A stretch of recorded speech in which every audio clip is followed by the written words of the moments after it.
Shinke la Vella दुरी होतो तिघाचे मी वरी।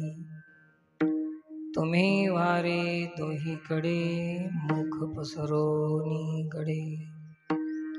वाहती त्या धारा घ्या रे दोहीच्या कोपरा। तुका म्हणे हाती टोका आणि कौदे उने नेदी एका। तुम्ही वारे दोहीकडे मुख पसरोनी गडे। पांडुरंगा करू प्रथम नमन।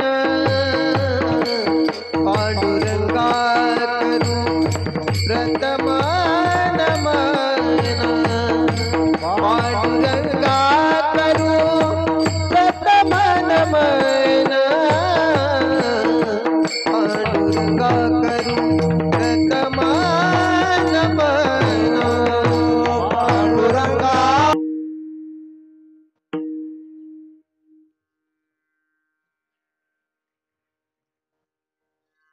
करारविन्देन पदारविन्दं मुखारविन्दे विनिवेशयन्तम्। वटस्य पत्रस्य पुटे शयानम्। बालं मुकुन्दं मनसा स्मरामि। कृष्णाय वासुदेवाय हरये परमात्मने प्रणतक्लेशनाशाय गोविन्दाय नमो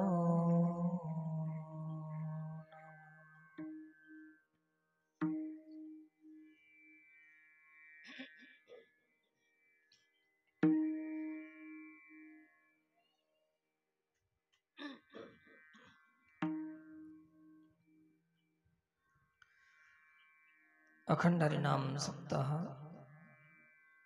काल्याच्या कीर्तनाने सांगता होत असून सेवेसाठी निवडलेला अभंग जगद्गुरु तुकोबरा यांचा आहे। श्री गुरुचं स्मरण वंदन करून उपस्थित समस्त साधू संत महाराज मंडळी, संत मंडळी, भजनी मंडळी, मातृशक्ती, लहान थोर या सर्वांनाच व्यासपीठावरून प्रणाम आहे।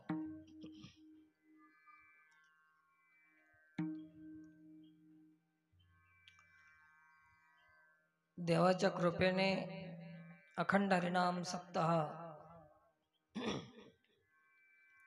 निर्विघ्नपणानं आज पार पडत आहे।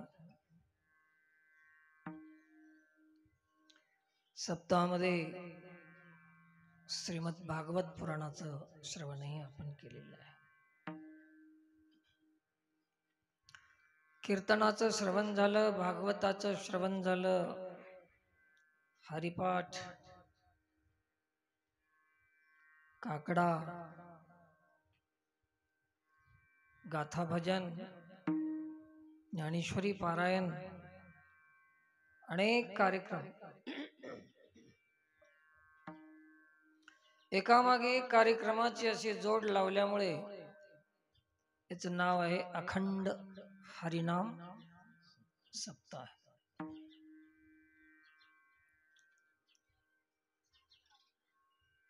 एकामागे एक असे जोडूनच कार्यक्रम होते।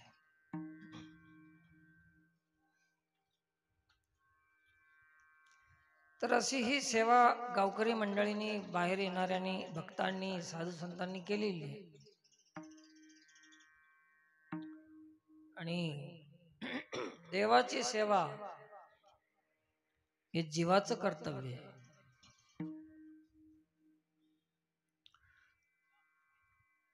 कोणाचीही सेवा केली तरी भगवत प्रित्यर्थ आम्ही सेवा केलेली आहे.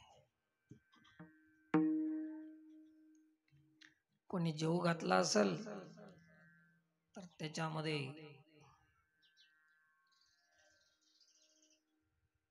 4 प्रकारचं अन्न पचन करणारा जो अग्नी आहे ना, देवानं सांगितलंय की ते मी आहे.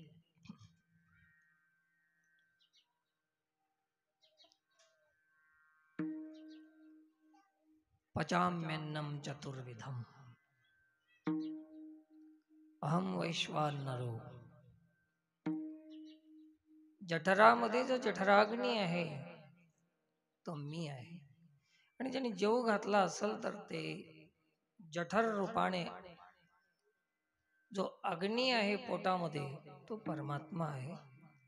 त्यालाच आम्ही खाऊ घातलेलं आहे. जेवू घालणे ही देवाची सेवा आहे. पाणी पाजणे देवाची सेवा आहे.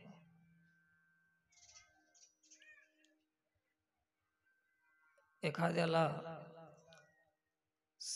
बोलून समाधान करणे हे देवाची सेवा आहे. समाधान देणे, एखाद्याचं मन प्रसन्न करणे, निराशा हताशातून बाहेर काढणे, हे सगळी देवाच्या सेवेचे प्रकार आहेत. देवाची सेवा केवळ मंदिरामध्ये होत नाही. मंदिरामध्ये केवळ देवाची पूजा होते आणि जिथं गरज आहे ते गरज पुरवणे, आवश्यक गरज, नाही तर गरज कशाची, कोणाला पियाची गरज असली तर, जे आवश्यक गरजा आहेत त्या पूर्ण करणे माणसाच्या ही सेवा आहे देवाची. मंदिरात पूजा होते आणि समाजाच्या रूपानं केली जाते ते सेवा होते. कोणाची? देवाची. समाजाची सेवा केली तर देवाची सेवा होते. देवाची पूजा मंदिरात होते, देवाची सेवा माणसातून होते. हे 2 प्रकार आहेत. पूजा आम्ही सर्वच करतो पण सेवा थोडी कमी होते आमच्या. का होते? पूजा करीत असताना मूर्तीचा आम्हाला द्वेष नाही.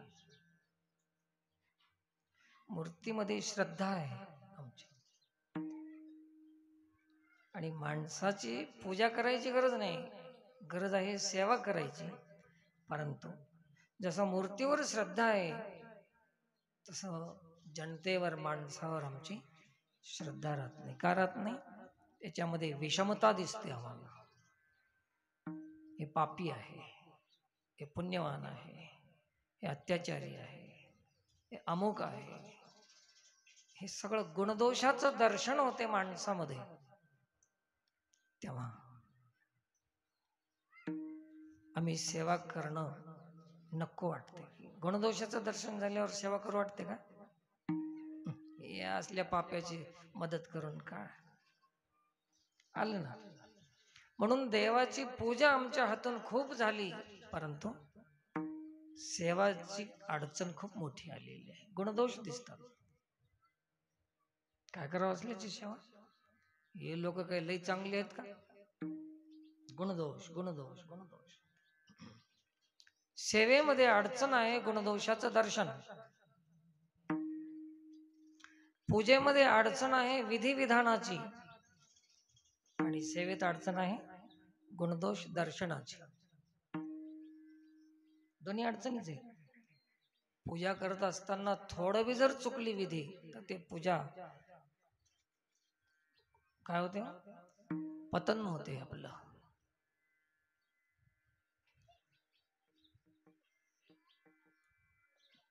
सांग म्हणतात त्याला मराठीमध्ये, सांग. पूजा जर सांग झाली नाही, न होता पूजा सांग, उन्या अंगी पतन, पतन होणार. पूजा करण्यामध्ये विधीची अडचण आहे, सेवा करण्यामध्ये गुणदोषाचं दर्शन होते, ती अडचण आहे. मग करायचं का आपण? पूजा बी फेल आहे आमची, सेवा बी फेल आहे. पण पूजा एखाद्या वेळेस कस तरी होईल, परंतु सेवा खूप कठीण आहे. म्हणून हे सप्ताह सेवेसाठी आहे. इथं जे अन्नदान होते ते माणूस बघून होते का सर्वांसाठीच होते? गुणदोष बघत बसा सप्त्यामध्ये. माळकरीच जेव्हा असं आहे का सप्ताह? पुण्यवानानंच खावं, पाप्यानं खावं नाही असं आहे का? अरे खाण्याची गरज तर सगळ्यांनाच आहे ना. पाप्याला बी आहे, पुण्यवानाला बी आहे, कीर्तन करणाऱ्याला तर आहेच. खाण्याची गरज तर आहेच. दोष, गुणदोष दर्शन. तर हे गुणदोष दर्शन आहे तोपर्यंत आमच्या जीवनामध्ये समता नावाचं तत्व येत नाही. गुणदोष हे विषमता आहे. आणि जोपर्यंत समता नाही तोपर्यंत काला नाही.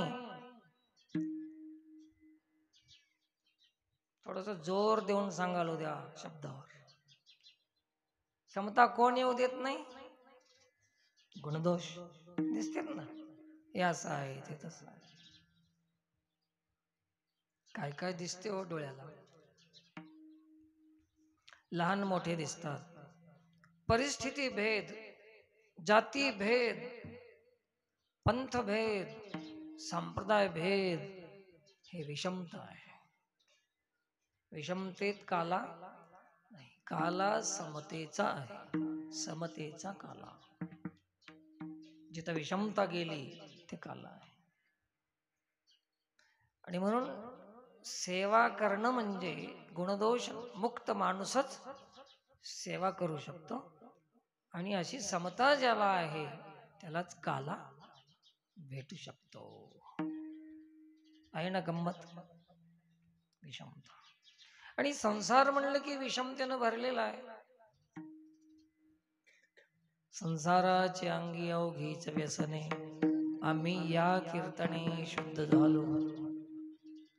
आता हे सोळे झाले त्रिभुवन, विषम धोनी सांडिले.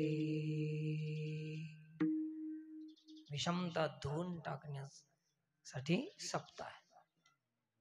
सप्ताह याच्यासाठी नाही, लोकांना त्रास देण्यासाठी, मजा याव, टाइमपास हो, 7 दिवस आपले करमणूक हो, याच्यासाठी नाही.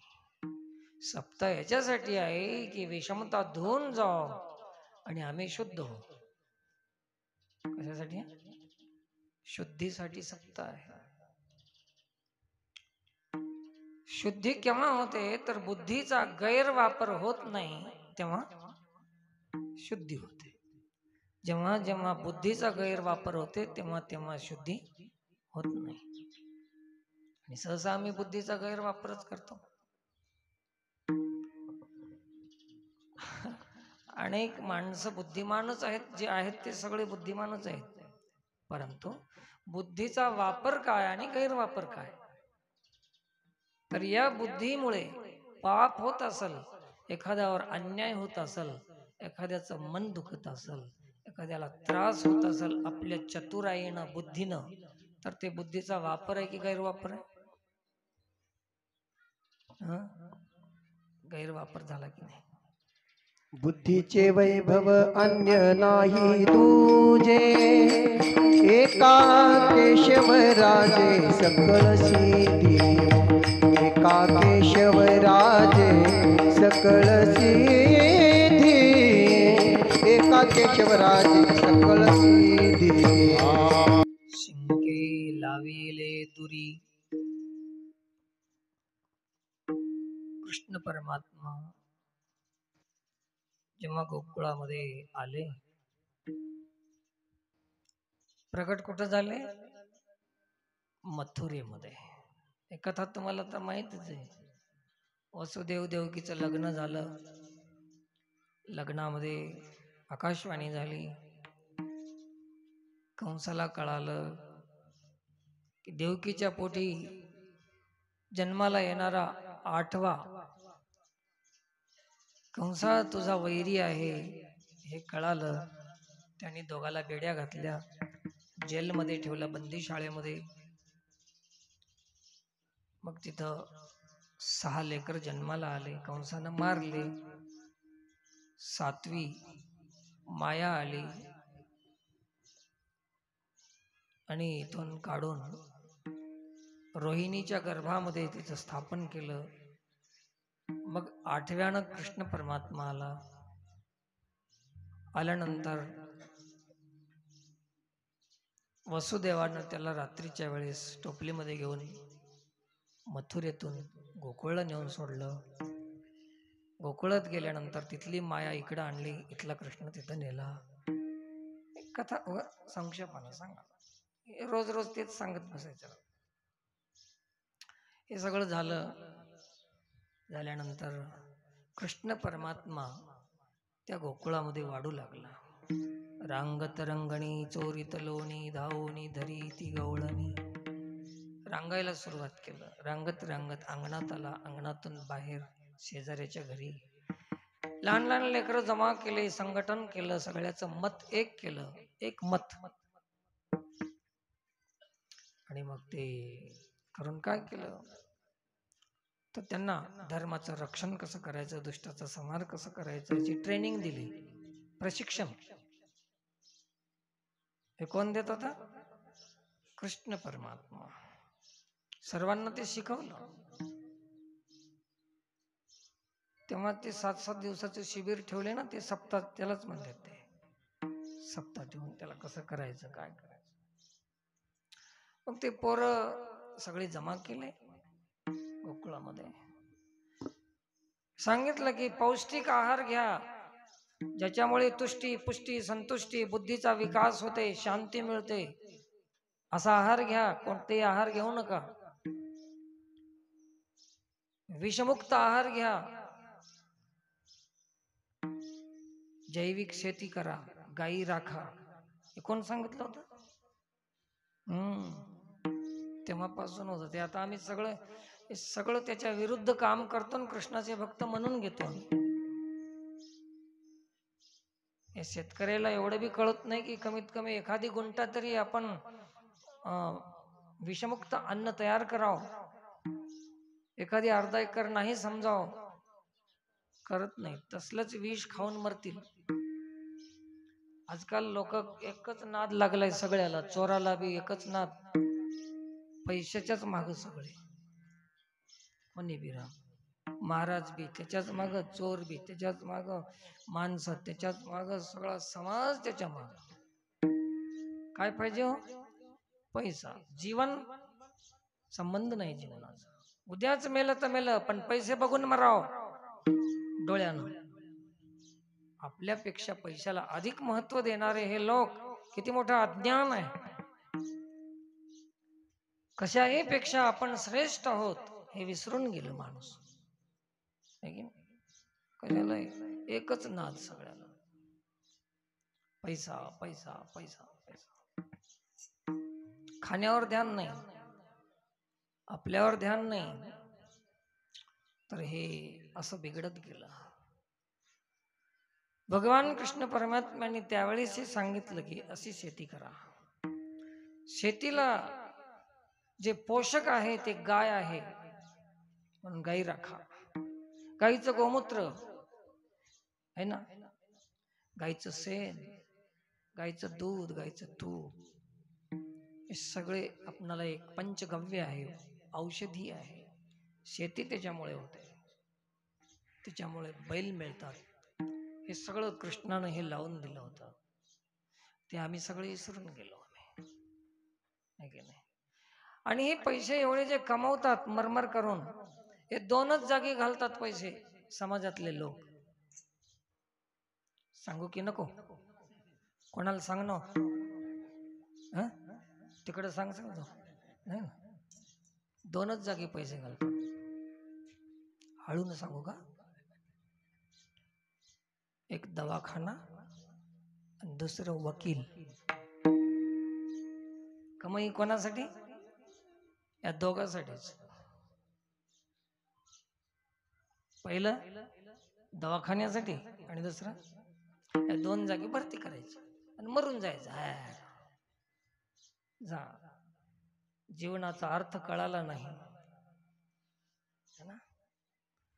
ज्याला जीवनाचा अर्थ कळाला ते एवढं पैशाच्या मागे लागत नाही. आवश्यक तेवढं करायचं आणि संतुष्ट राहायचं आणि आपल्या उद्धाराचं साधन करायचं. हे ज्याला जीवनाचा अर्थ कळाला ते माणूस कधीही एवढं मरमर करणार नाही. म्हणून भगवान कृष्ण परमात्म्याने सांगितलं की हे पोरं हो, तुम्ही दही दूध तूप लोणी हे खात जा. चांगला आहार आहे, पौष्टिक आहार आहे, खा. आयुर्वेदाच्या दृष्टिकोनातून ताक औषधी आहे ना, दूध औषधी आहे. तर ते पोरायला शिकवलं, कारण की लहानपणी त्यांना पौष्टिक आहार दिला म्हणजे ते दुसरं काही खाणार नाहीत. आता काय काय खायलेत लोक. मातीपासून सुरुवात करते लेकरू. सुरुवात कुठून होती खायची?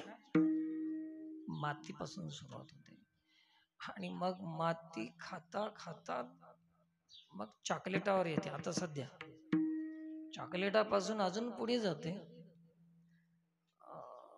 ते अजून पुढे जाते. पुढी म्हणजे कळालं कोणती? पुढी पुढीपासून मग अजून पुढे असं जात जात जात मातीपासून सुरू केलं आणि मातीत जावजोकर हेच खात राहील.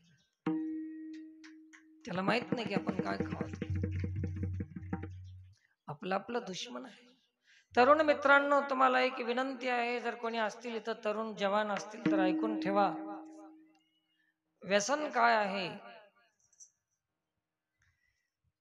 आणि हे माळ का घालतात वारकरी संप्रदायामध्ये, त्याचं कारण असं आहे की शेतकरी लोक शेतामध्ये जेव्हा भरघोस पीक येते, चांगलं पीक पिकते, तेव्हा त्याला संरक्षण असते. त्याला अनेक पशु आहेत, पक्षी आहेत, जनावर आहेत की ते शेतामध्ये आलेलं जे काही पीक आहे ते फस्त करू शकतात, खाऊन टाकतात, नुकसान करतात. म्हणून काय करतात? त्याला संरक्षण, कुंपण जे काय आहे ते करतात ना.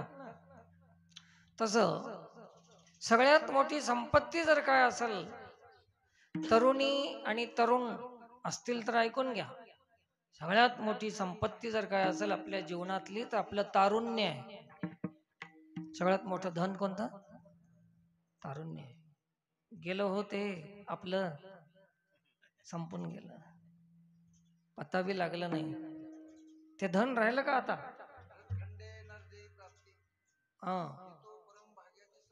संपत्ती भरत खंडे नरदेह प्राप्ती, हे तो भाग्याची संपत्ती. पण ते गेल्यावरच कळती, आधी नाही कळत. म्हणून सगळ्यात मोठं धन आणि संपत्ती आहे तर तारुण्य आहे मित्रांनो. तर ते संपत्तीला सुरक्षित ठेवण्यासाठी वारकरी संप्रदायानं संरक्षण म्हणून तुळशीची माळ सांगितली. काय आपल्या धनाचं संरक्षण आपण करू नये? जर संरक्षण नसेल, कुंपण नसेल तर डुकर पाखर काय काय मध्ये घुसतात आणि त्याचं पिकाचं वाटोळ करतात ना. तसं आपण जर तुळशीची माळ नाही घातली तर किती व्यसनं येतील. मित्रमंडळीच्या रूपानं बी ते मित्र नव्हत, आपला घात करतात. ते मित्र नव्हत, ते कुत्र आहे, ते डुकर आहेत, आपल्या जीवनाला उद्ध्वस्त करणारे. आणि त्याला आम्ही मित्र म्हणतो. जे आमचा घात करतात त्याला आम्ही मित्र म्हणतो, जे आमचं हित सांगतात त्याला आम्ही शत्रू म्हणतो. हेच उरपाटी दृष्टी आहे.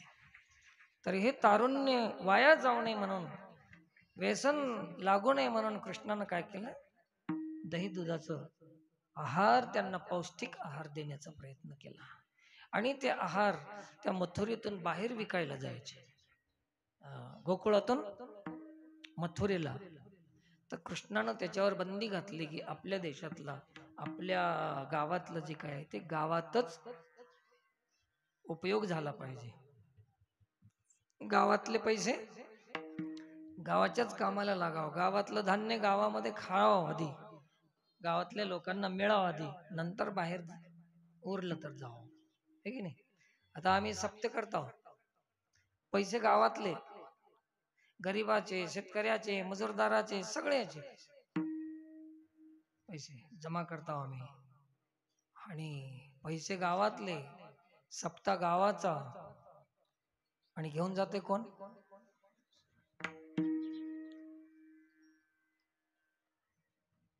हा, ज्ञानदेवा मौन जपमाळ अंतरी. माहिती सगळ्यालाच आहे, परंतु धैर्य कोणाचं नाही, हिम्मत करत नाहीत. का करत नाही? याला माहित आहे. प्रत्येक महाराज लोकांनाही हे कळालंय हे चुकीचं आहे म्हणून, परंतु ते का सांगत नाहीत? त्याचं कारण आहे की मी जर समाजाला सांगू तर हे मला जे आज मानालेत लोक, ते उद्या माझ्यापासून दूर होते, हे त्याची भीती आहे. त्याच्यामुळे सांगत नाही. आणि मला एक भीती नाही, कारण की लोक दूर गेलं तरी नुकसान नाही, आणि जवळ आलं तर फायदा नाही. फायदा नाही, मला काय फायदा? आता मी इतकं नरड दुखजोकर ओरडालो कीर्तन झाल्यावर, आता मला काय लाभ? काय काहीच नाही. लईच लई खाला, थोडासा भात खाईन एवढा, तेवढाच लाभ, ह्याच्याहून दुसरं काही नाही. ज्याला स्वार्थ आहे त्याला भीती आहे, पण कळून बी सांगत नाही. त्याचं कारण काय? स्वार्थ आहे. पण कृष्णाला स्वार्थ नव्हता. कृष्ण तर धर्माचं संरक्षण करण्यासाठी आलेला होता, धर्माचं रक्षण करण्यासाठी. आम्ही धर्माचं भक्षण करण्यासाठी आलो. देवानं रक्षण केलं, आणि त्यांनी पोराला खाऊ घातलं, आणि खाऊ घालत असताना घरोघर जायचे. खाऊ लागले तेव्हा गवळणींना कळालं की हे आपल्या घरात येतात आणि दही दूध खातात, तर काय करावं? सांगूनही ऐकत नाहीत, म्हणून पोराच्या हाताला ते येऊ नये म्हणून काय करायचे? शिंके लावेले दुरी, मग शिंक्यावर ठेवायची पद्धत सुरू झाली. आणि मग शिंक्यावर ठेवल्यावर कृष्ण काय करायचा? पोरं सोबत घेऊन जायचे, आणि एकावर एक असे 3 पोरं उभे करायचे. एकाला वाकवायचं असं, त्याच्यावर दुसरं, त्याच्यावर अजून एक, 3 पोरं, आणि त्या 3 पोरावर मग कृष्ण. तिथं कुठली शिडी आणायला होता? घरोघर शिडी घेऊन कुठं फिरायची? त्या पोराची शिडी बनवायची. 3 पोरं एकावर एक उभं करायचे, आणि त्याच्यावर चढून ते फोडायचं. असं अभंगात वर्णन केलेलं आहे. शिंके लाविले दुरी, होतो तिघाचे मी वरी. आणि ते 3 पोरं, ही कथा आहे, पण त्याचं अध्यात्म आहे की हे 3 गुण आहेत. 3 पोरं कोणते? रजोगुण, तमोगुण, सत्वगुण. तिघाच्या वरी आहे परमात्मा, आणि मग आहे काला. इतक्या उंच जावं लागतंय बाप. परमार्थ हे एक उंच स्थिती आहे, खालच्या दर्जाचा नव्हे परमार्थ, आहे की नाही? परमार्थासाठी लायकी पाहिजे माणसाची, योग्यता लागते, अधिकार लागते, आणि ते अधिकार म्हणजेच या गुणाच्या वर जाणं. जातीचे एर गबाळाचे काम नाही परमार्थामध्ये. बाकी लोकांचं काही नाही, उगा वेस्ट आहे. मग आता हे भजन पूजन, हे कीर्तन, हे चलालं, हे ठीक आहे, पण हे गुणाच्या मधूनच चलालंय, गुणातीत होऊन नाही. बघा ना, मुखी बोले ब्रह्मज्ञान, मनी धन आणि मान. मुखी बोले ब्रह्मज्ञान, आणि मनी धन आणि मान. ऐशियाची करिता सेवा, काय सुख होय जीवा. असल्यांची सेवा केल्यानं आपल्याला काय मिळणार आहे? असं तुकोबाराय म्हणतात, नारायण महाराज नाही, तुकोबाराय म्हणतात. पण तुकोबारायाचे काही अभंग आहेत ना, ते झाकूनच टाकले महाराज लोकांनी, त्याला बाहेर काढतच नाही. ते जर बाहेर निघाले, समाज आपल्यापासून दुरावला, ते घेतच नाही. जे आपल्या अनुकूल आहेत तेवढेच अभंग घ्यायचे, आणि बाकीचे बरं झालं की त्या गाथ्यातून काढले नाहीत अभंग. एवढंच धन्यवाद द्यावा ह्या काळच्या महाराज लोकांना. काढले नाहीत, तसेच ठेवले. फक्त घेत नाहीत, पण गाथ्यामध्ये तर आहेत. हेच मेहरबानी आहे त्यांची, उपकार आहेत. म्हणून आपल्याला थोडंसं खरं खोटं आता समजायला लागले. तर हे खूप चिंतनीय बाब आहे. तर हे तिघाच्या वरी होऊन कृष्ण परमात्म्याने ते हंडी फोडायची आणि मग फोडल्यानंतर त्याला काय करायचं, त्याला धार निघायची एक, तिथून धार निघायची एक, आणि देवानं त्याला वंजळ लावायची. आधी कृष्ण परमात्माने पियाचं, परंतु ते वंजळीतच सगळं पोटात कुठं जाईल, ते एकदाच भळ पडायचं आणि काही पोटात आणि काही दोन दोन भागानं जायचं. म्हणून कृष्णानं सांगितलं बाकीच्या उरलेल्याला की मी वरी मी एकटा मी वंजळीनं पितो, पण दोन बाजूनं दोन हातानं माझ्या धारा चालू आहेत ना, तुम्ही वारे दोहीकडे, तुम्ही वारे दोहीकडे, तुम्ही वारे दोहीकडे, तुम्ही वारे दोहीकडे.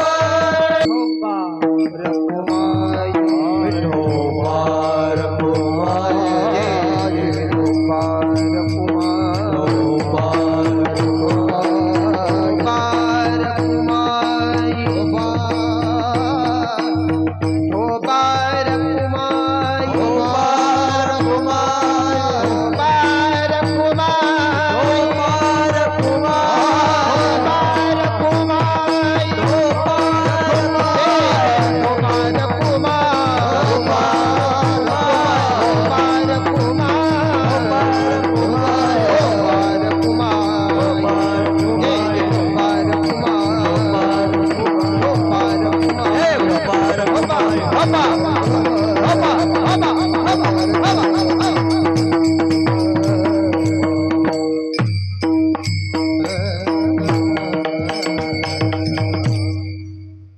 तुम्ही वारे दोहीकडे, मुख पसरो निकडे.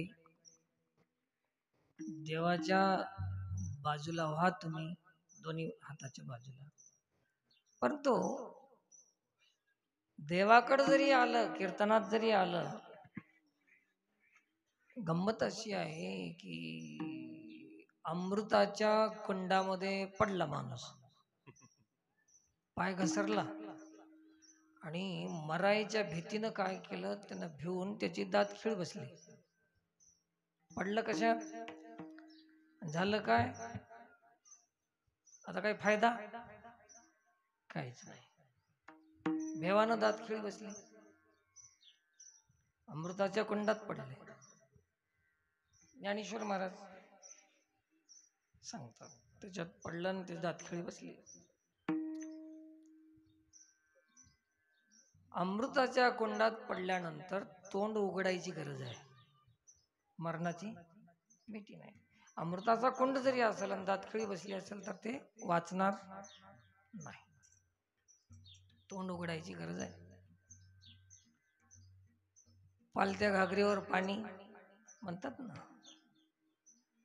तसं आमचं जे आहे किती सांगलं तरी आम्ही स्वीकार करत नाही. तोंड उघडत नाही म्हणजे घेत नाही, आम्ही स्वीकार करत नाही. साधूनच सांगितलेलं आम्ही कधी ऐकतो पण घेत नाही.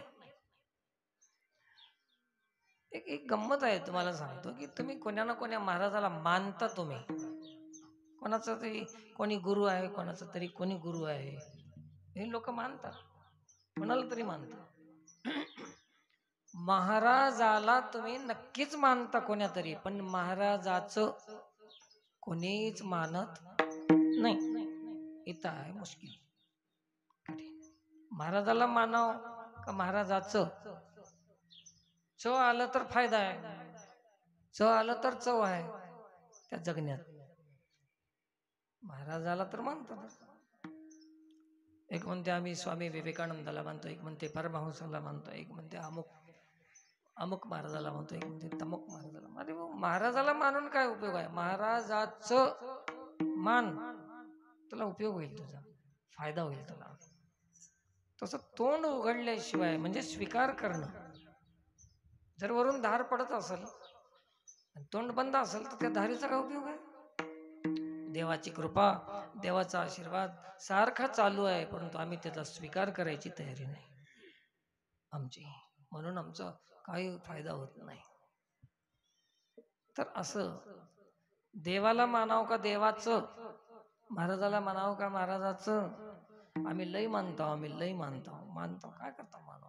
एक काम करा तुम्ही, आता कीर्तन झाल्यानंतर वरण भात वाढून घ्यायचा आणि बसल्या जागी म्हणायचं, वरण भाताला आम्ही लई मानतो, आम्ही लई मानतो, असंच म्हणत बसायचं. अर्धा घंटा निघून जायचं, तोंड उघडायचं नाही.